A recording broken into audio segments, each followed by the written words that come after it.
11. My name is Lin, and today we are going to show you our project. The theme of our project is a comparison of mean-variance and mean-reversion theory based on quantopian backtesting.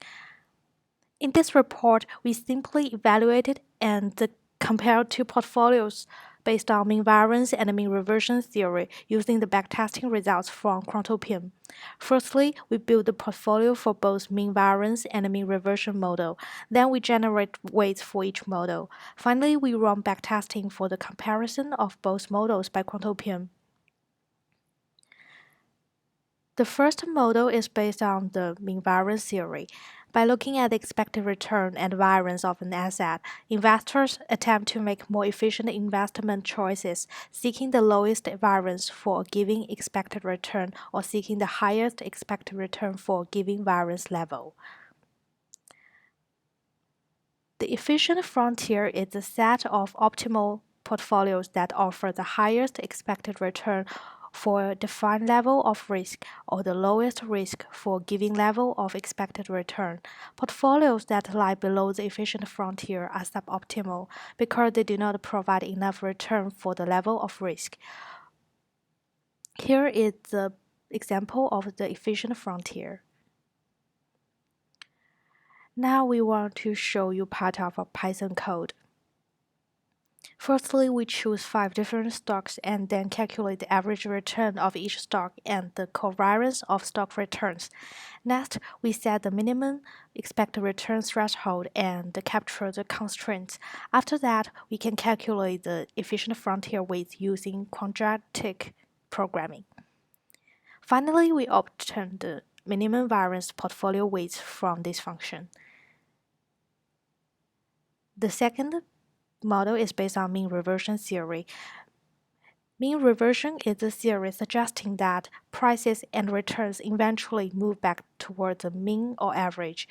This mean or average can be the historical average of the price or return or another relevant average such as the growth in economy or the average return of an industry.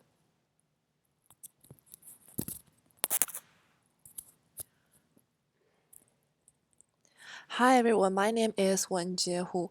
Today I'm going to show you guys about a quantopian code based on the backtesting of both methodologies.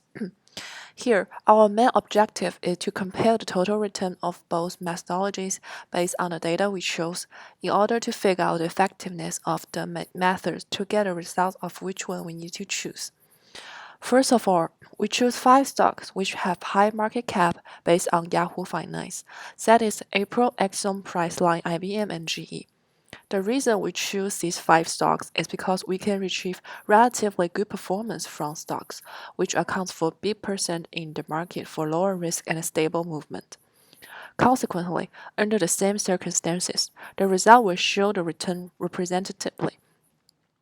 We need to rebalance every week when market opens after an hour in order to get circuit returns. There comes the parameter of simple moving average. We assume that the greater the relative difference between the security's 20-day and 50-day simple moving average, the more likely it is to revert. Under the hypothesis, we want to make a bigger weight in securities that have a greater difference between their short and long simple moving average. And here's the results of the backtesting of the mean-reversion model. And after that, we will show you guys about a comparison of the both methodologies. Here's the quantopian code for backtesting for the mean-variance model. And from the weights we already have for the mean-variance portfolios that Lin showed you before, we can write a quantopian code to build a backtesting portfolio for the mean-variance theory. The basic function of this model is to retrieve the respective weights for both methodology to see if the return come out similarly. We also set the same time interval for the two backtesting model. And here are the results of backtesting of the minimum variance model. In this case, we got a relatively better total return of 36.9 for the mean variance method compared to the return of 10.4 from the mean reversion method.